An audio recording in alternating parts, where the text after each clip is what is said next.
Hello, and we are at another episode of Birds on Coins. This is number 5, and we'll start right off here with a coin from Libya.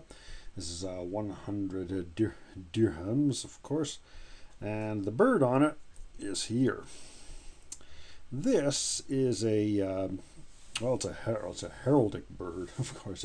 It's referred to as the Hawk of Quraysh. Hope I'm pronouncing that right. I've not been able to determine exactly which bird this is based on exactly.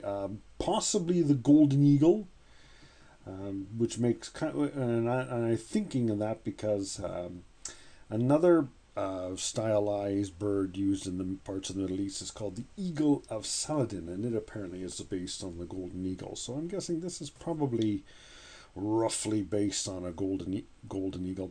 It's so stylized, of course, that someone who knows more about birds than me could probably look at it and say, "Oh, it looks like this bird. It looks like this bird." Who really knows? But perhaps a golden eagle. This particular design was used on this is a 1975 coin. The design was discontinued in 1979. Now, next, we have some coins from Malawi. We'll start off here with the sixpence. On one side, the bird. Well, let's look at the bird here first. On this one, we have a bird. This is not an allegorical bird, of course. This, in fact, is a representation of a real bird, a rooster, as a matter of fact. The other side is a portrait. Oops, got it upside down. Is a portrait of the former ruler of the country. Unfortunately, he was one of the typical African tyrants. He did work hard for his country's independence. He got elected president when independence was achieved. Then he changed the constitution to make a one-party system. His party, of course, and then declared himself president for life. So actually, there's a better picture of him here on this one. This coin also has a rooster for the symbol on it. Rooster, by the way, was also the symbol for this guy's political party. I keep flipping the coin, but I'm gonna remember that this particular country, the pictures on the coins have what is known as the medallion alignment. In which case, then I got to turn it this way to see them both right side up. American coins have what's called the coin alignment. In which case, I have to flip it this way. It doesn't work on this because it's upside down. So this. So again, the rooster was a symbol for his political party. Now we got a different bird here. This one, and if you can make it out there, we got a bird there, and we got a nice long tail on it. And if you guess by the really long tail on it that it is a type of bird of paradise, you are correct. Now, I'm not sure what species it is, other than it is one of 5 species of paradise wida that are found in or around the country of Malawi, but not absolutely sure, and I've not been able to find out exactly what species of bird it is supposed to be, but it's one of the 5 that of what are referred to as paradise wida. And then we have another Malawi one, but this one is a heron. A water bird walks in the water looking for fish and frogs and other things to grab. This heron is probably a purple heron, is what this one probably is. Probably a purple heron. It does remind me a lot of the North American great blue heron. It's definitely not the great blue heron, because the great blue heron is not found in Africa, only North America. But it definitely looks like the purple heron. And some people that refer to this coin do also say that it is a purple heron, though they're probably not any more sure than I am. And finally, this Malawi coin, we got another rooster. There it is. Yeah. Other countries, of course, have used roosters as well.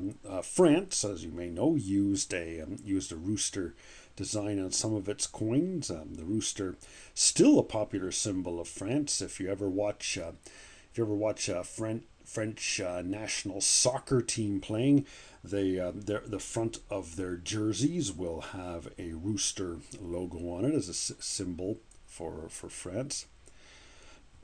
So, and of course, when you think about it, a rooster is a very practical bird.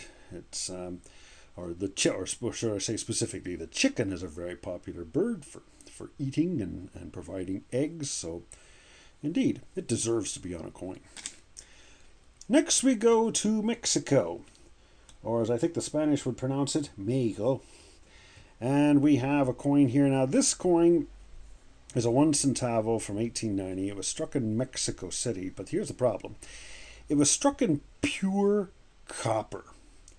And pure copper, unfortunately, after a few years, turned black. Now, I know some say black is beautiful, but unfortunately for copper coins, it is not. Now, if I just turn it the right way, you can probably make out what looks like to be an eagle design, actually rather similar to the eagle you might see, say, on American quarter. For my American friends out there, will know what I'm talking about, of course. And it's actually is part of the Mexican coat of arms. It uses this type of bird.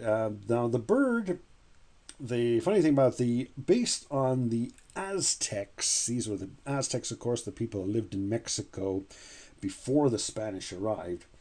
They considered the legendary bird to be a crested caracara.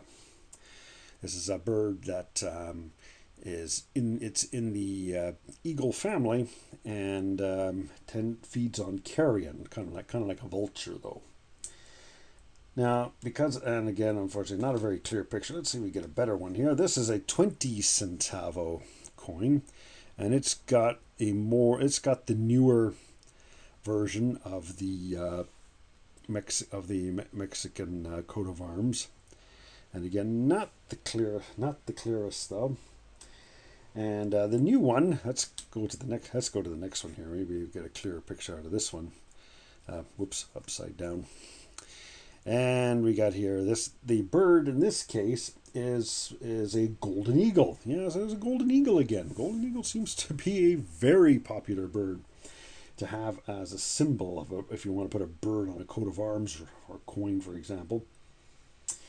And this one here is has the golden eagle, and he's got what appears to be a rattlesnake in his beak and front claw, and is standing on a cactus. The cactus might not be very clear on that. Let's check the next one. Here's another one. Only a little more clear on the larger coin, but let's look at this silver one. Here's a beauty from Mexico. That's a little nicer there. So you got the bird, and he's got a snake in his bill, and holding on to the snake also with one of the claws, standing on a cactus. The cactus still has some flowers or fruit on it, and the cactus is supposed to be on a small island in the middle of a lake, but that part is missing. So anyway, that's a beauty there. This is one of the nicest coin that I have from Mexico. I feel it's and one of the nice things about it also is that if you look at the bottom right of the coin, you'll see there it says 0.720. Or 72% silver. So it even has the percentage right on it. It seems that is a common practice in much of Latin America, is that the purity of the coin is stamped on it, so people know exactly how much silver is in it.